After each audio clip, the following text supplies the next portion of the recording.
দর্শক পাঠক স্বাগত সকাল সন্ধ্যার নিয়মিত আয়োজন কি খবরে। আজ আপনাদের সঙ্গে আছি আমি শর্মিলা সিন্ড্রেলা।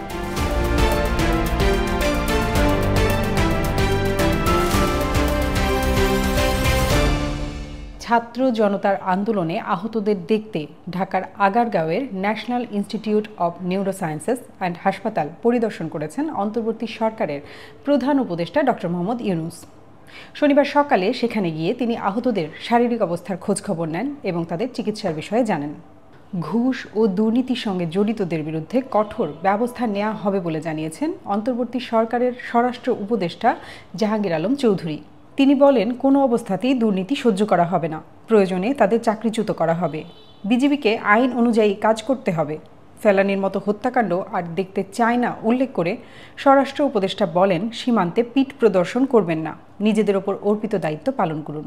গণভবনকে জাদুঘরে পরিণত করার উদ্যোগ নিয়েছে অন্তর্বর্তী সরকার। এ পরিপ্রেক্ষিতে শনিবার সকালে জায়গাটি পরিদর্শন করেন অন্তর্বর্তী সরকারের ৩ উপদেষ্টা। প্রায় ১ ঘন্টা পরিদর্শন শেষে গণভবনের গেটে সাংবাদিকদের সঙ্গে কথা বলেন উপদেষ্টারা। এ সময়ে তারা গণভবন ঘিরে অন্তর্বর্তী সরকারের পরিকল্পনার কথা জানান। স্বাস্থ্য অধিদপ্তরের মহাপরিচালকের নিয়োগ বাতিল চেয়েছে বিএনপিপন্থী চিকিৎসকদের সংগঠন doctors association of Bangladesh DAB. Medical college ও হাসপাতালগুলোতে রাজনীতি বন্ধ না করার পক্ষে মত দিয়েছে সংগঠনটি। সেই সঙ্গে স্বাস্থ্যখাত সংস্কারে স্বাস্থ্য উপদেষ্টাকে সব ধরনের সহযোগিতা দিতে প্রস্তুত বলেও জানিয়েছে তারা। চট্টগ্রামের সীতাকুণ্ডে শিপ ব্রেকিং বা পুরনো জাহাজ ভাঙার ইয়ার্ড এসএন কর্পোরেশনে বিস্ফোরণে ১২ জন দগ্ধ হয়েছেন।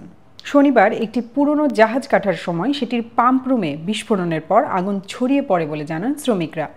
আহতদের চট্টগ্রাম মেডিকেল কলেজ হাসপাতালে ভর্তি করা হয়েছে। আগুনে তাদের শরীরের ১০ থেকে ৯০% পর্যন্ত পুড়ে গেছে বলে জানিয়েছেন চিকিৎসকরা। এছাড়া গণভবন কত নাম ঘুরে জাদুঘরের পথে, এমন একটি লেখা রয়েছে সকাল সন্ধ্যার পাতায়। কি বলেছেন রাজনাথ সিং জানিয়ে এত আলোচনা, এমন একটি লেখাও প্রকাশ করেছি আমরা। রয়েছে ইতিহাসের সবচেয়ে উষ্ণতম গ্রীষ্ম দেখল বিশ্ব, এমন একটি লেখাও। এসব পড়তে ক্লিক করতে হবে সকালসন্ধ্যা.com। আমাদের পাবেন ফেসবুক ও ইউটিউবে।